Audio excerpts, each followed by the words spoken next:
Doing well. To be or not to be in a recession? That is the question for today. Are we in a recession? How do you prepare for a recession? And how do you keep inflation from kicking you in your butt? I'm going to talk to you guys about some research I've been doing on this economy. It's a crazy economy right now. A lot of interesting things are happening. And we're also going to talk about some stocks that I really like. I'll give you my stock pick of the week toward the end of this conversation. So get comfortable, buckle up your seatbelt. We're going to get started on the Black Financial Channel right now.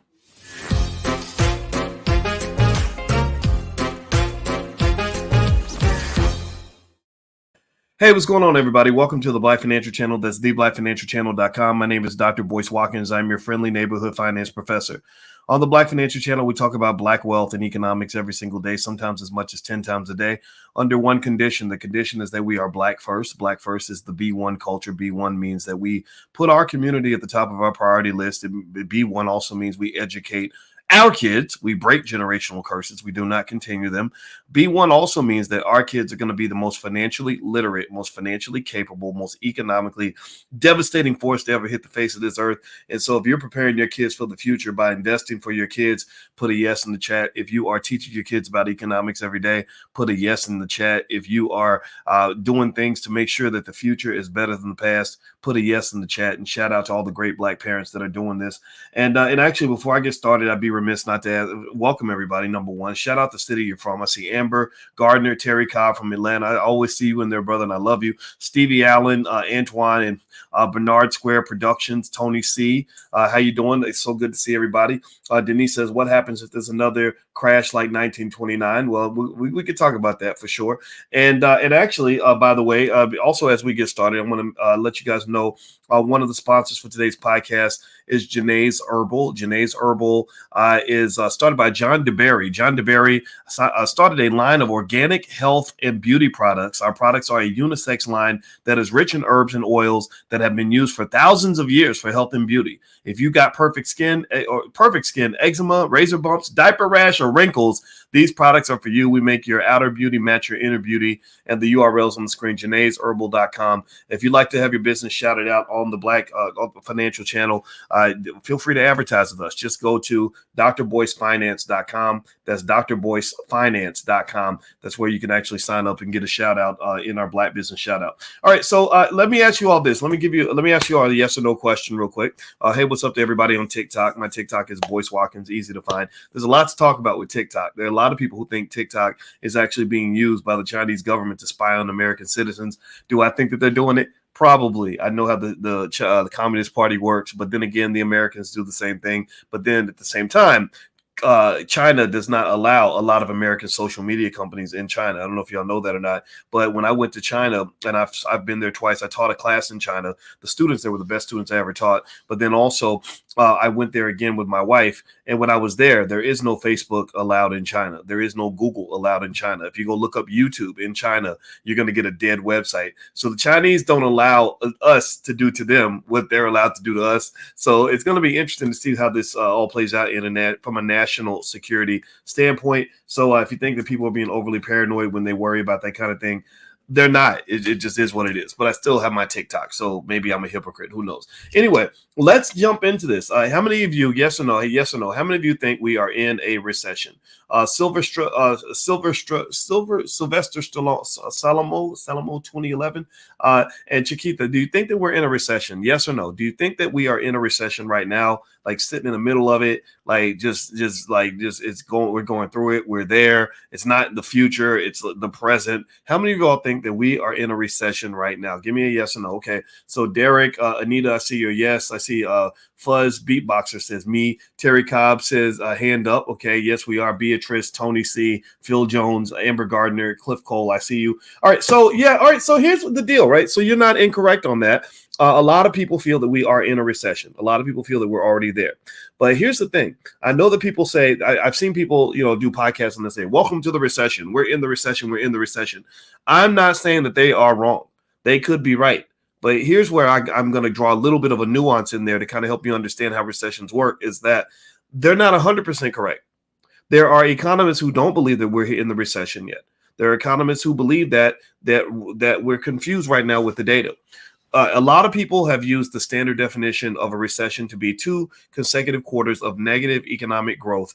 That is actually not the technical definition used by the National Bureau of Economic Research. They go much deeper. They look at a number of measures to determine if we are in a recession.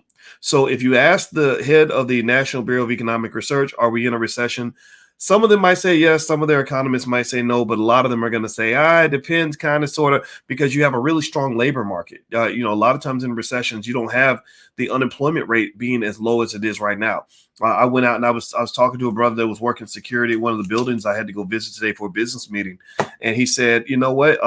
We were just saying, how you doing? Good to see you, whatever."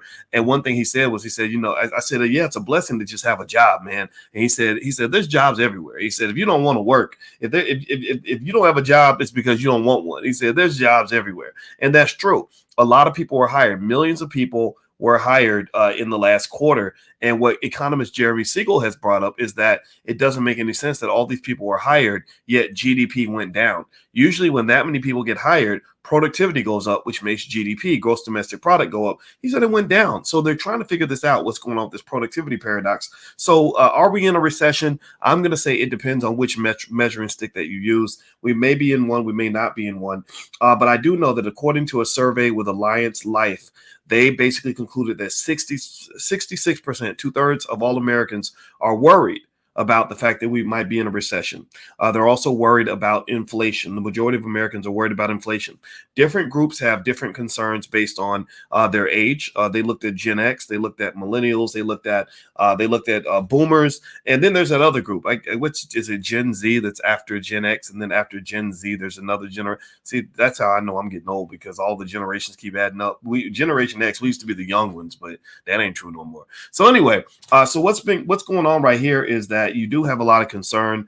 And what I'm going to do is actually talk to you about sort of the dynamics of what's going on, how people are feeling, and how this is probably going to play out, and also how you can prepare, how you can make sure that you're ready for the future.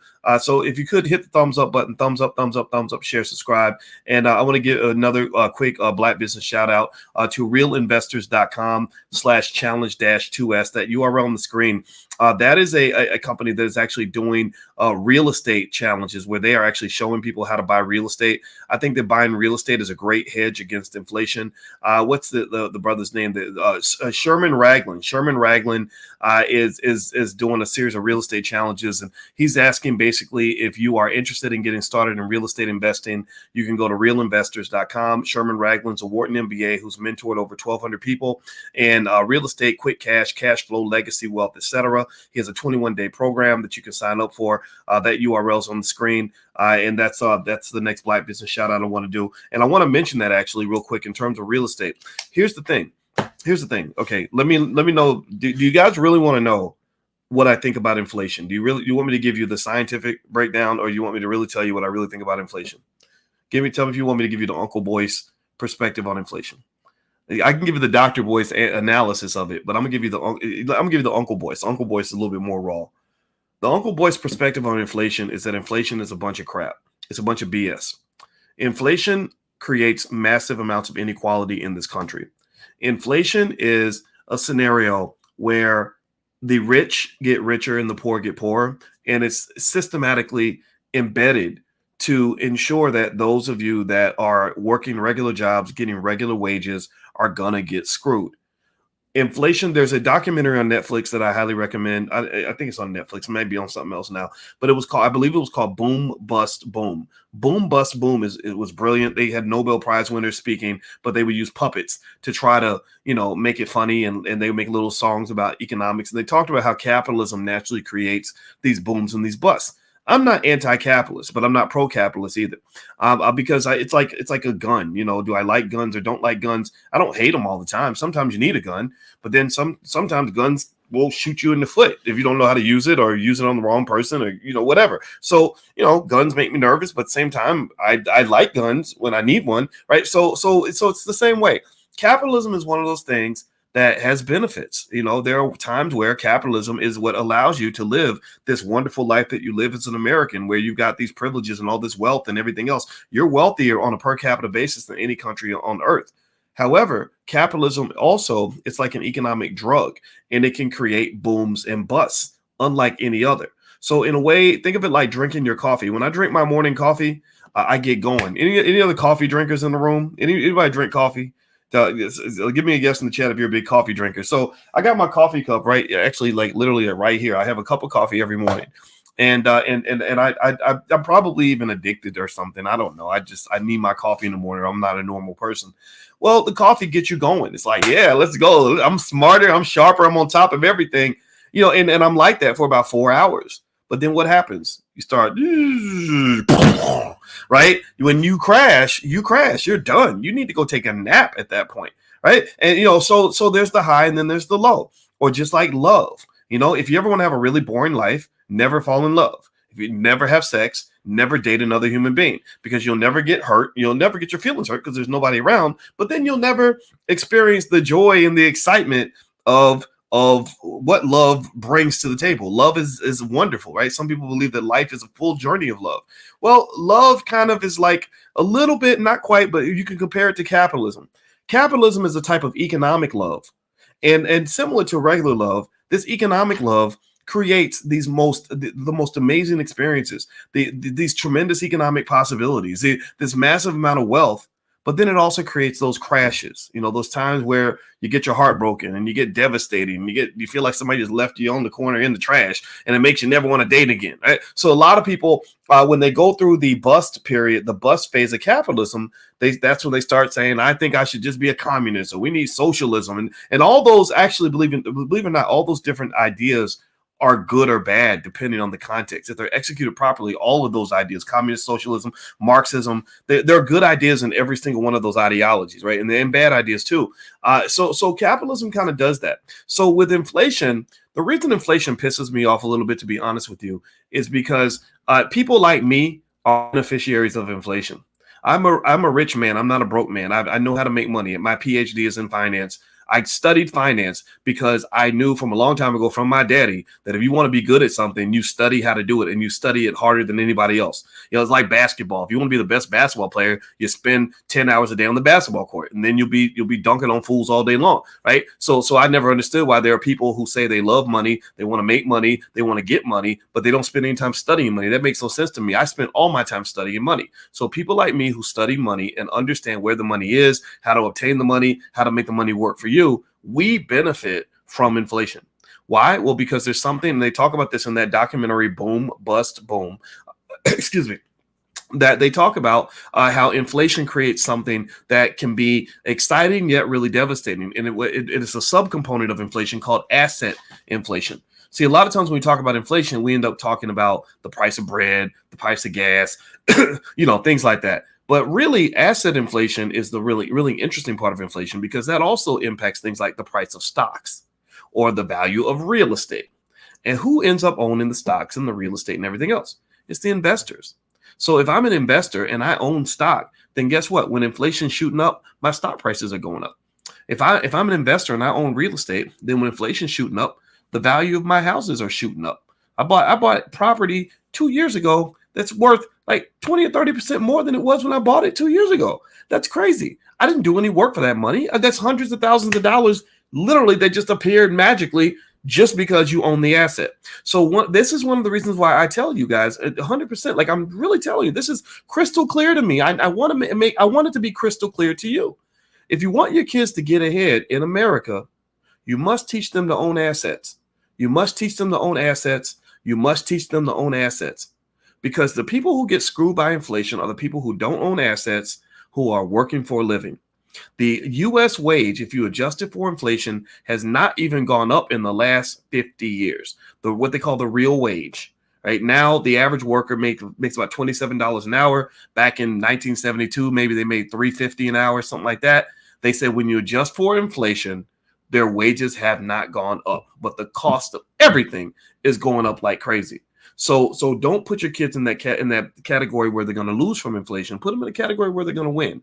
You got it. Give me a yes in the chat. I need a public confirmation. Give me a yes, a public confirmation right now that if you have kids or if you're going to have kids, you're going to make sure your kids are ready. You're going to teach them how to own assets. You're going to buy shares of stock for them when they're young. You're going to prepare them to be on the top of the economic food chain, not at the bottom. Give me a yes in the chat if that's what you're going to do. I need you to verbally confirm this. I would like everyone to answer. Everyone, please put a yes in the chat. I'm literally begging you. If I was on my knees, I would literally get on my knees. Last time I got on my knees was when I proposed to my wife, and some of y'all saw that. Well, now I'm getting on my knees and proposing to you and begging you, please take care of our children. Please get our kids ready for the future. Please don't leave them out here stuck and struggling, because it is hard. It is so hard. And some of you know this firsthand. All right. Thank you. I got my yeses. Thank you, Donna and Michael and Tiara and Herman and everyone else. I appreciate you acknowledging that. All right. So do me a favor. If you could, please hit the thumbs up button. Thumbs up, thumbs up, thumbs up, share, subscribe.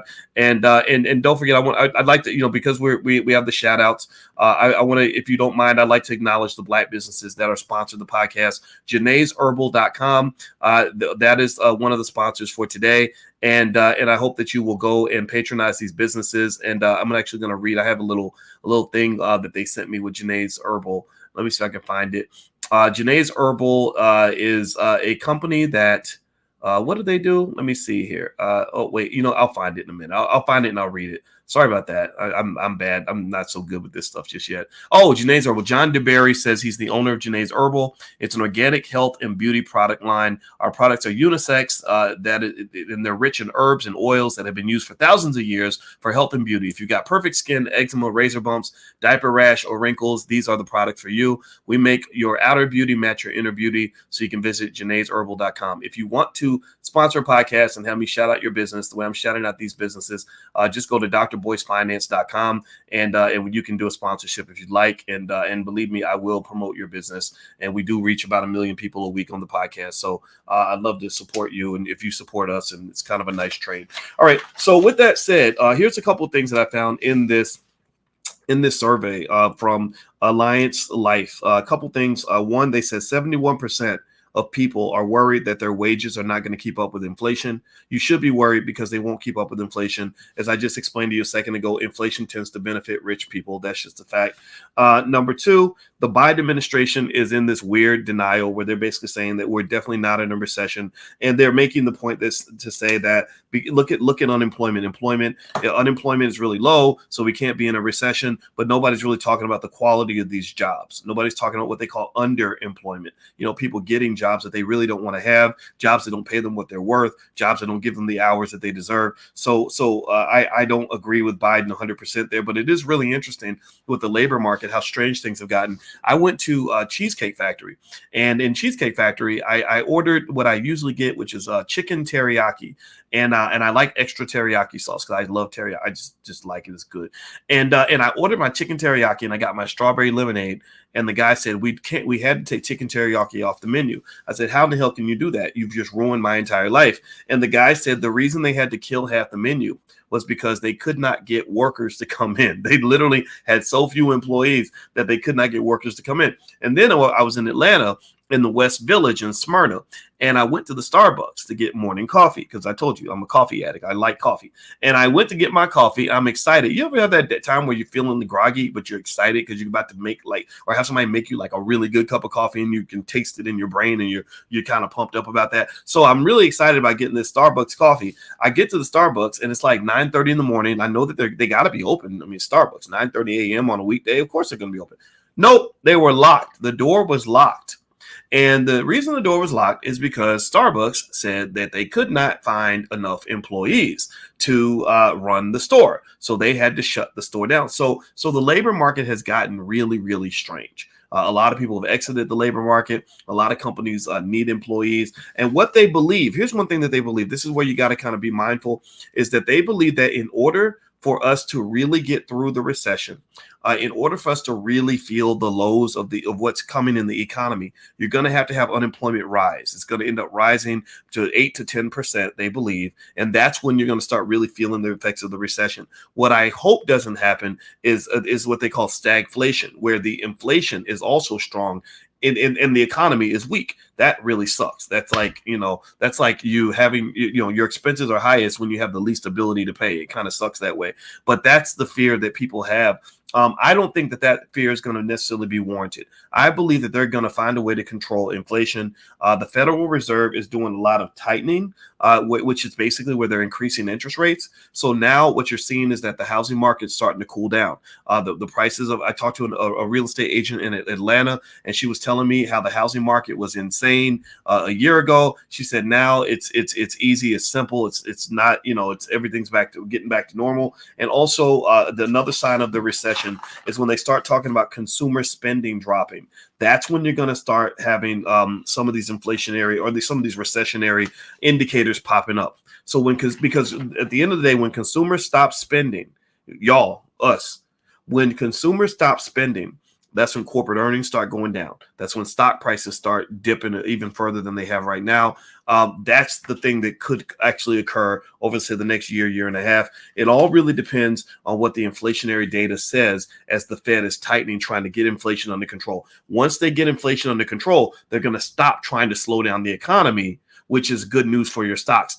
What I'm optimistic on it in a certain context. Jeremy Siegel, who's an economist at Wharton, said something like, he said that he believes that the Fed is going to see inflation slowing down. They're also going to see the economy getting hit hard by the increased interest rates, and he believes they're actually going to pivot. They're going to switch and slow down the rate of tightening. I believe at that point, that's when your stocks are going to start going crazy. And here's the bottom line. If you want to get any advice or any thoughts from what I'm talking about right now, let's mark my words on this. This is a great time to buy stock. In 3 to 5 years, most stocks you buy in solid, large American companies are going to be purchases that you will not regret. Do you get that point? If you're looking, if maybe all of my talk is kind of throwing you off a little bit. I know sometimes I talk fast, and I don't mean to do that, but literally right now is a great time to buy stock. There are stocks that have prices right now in quality companies where they will never hit that price ever again. That price will be gone. So if you have some extra money to invest, don't make the mistake a lot of people are making. A lot of people are staying out of the market because they're afraid of losing money. I'm not saying the market can't go down further. It could. But if you sit on that sideline, you're going to miss out. And believe me, inflation sucks, but inflation sucks really bad when you're not even able to benefit from it. Wealthy people tend to benefit on some level from inflation in a way that working class people do not. All right, so a couple things I want to remind you guys of. So in a second, I'll give you my stock pick of the week. But before we do that, do me a favor, hit the thumbs up button, thumbs up, share, subscribe. I'm on TikTok live as well. So if you want to go to TikTok, just look up Boyce Watkins. Also, my podcast is on Spotify and Apple and all that stuff. So you can actually search for the Dr. Boyce Breakdown if you want to listen while you're doing whatever else you're doing, hanging out and or driving your truck or exercising. And also we have financial flashcards for children. These are a great way to teach wealth and economics. And so we actually have a discount bundle where we have the financial flashcards that teach stocks and investing. And then we have the entrepreneurship flashcards, which talk about building and starting businesses. I believe that if you want your kids to get ahead, you teach them that stuff early. They're very effective. They work extremely well. So if you'd like to take a look, just go to financialflashcards.com. That's financialflashcards.com. All right, and don't forget that we're also having our All Black National Convention October 28th through the 30th in Charlotte, North Carolina. If you'd like to join us at the convention and meet other like-minded people who think like you, who are doing what you're doing, just go to boycewatkins.com and look for the A, B, and C, and you'll find the passes there. So my stock pick of the week is Amazon.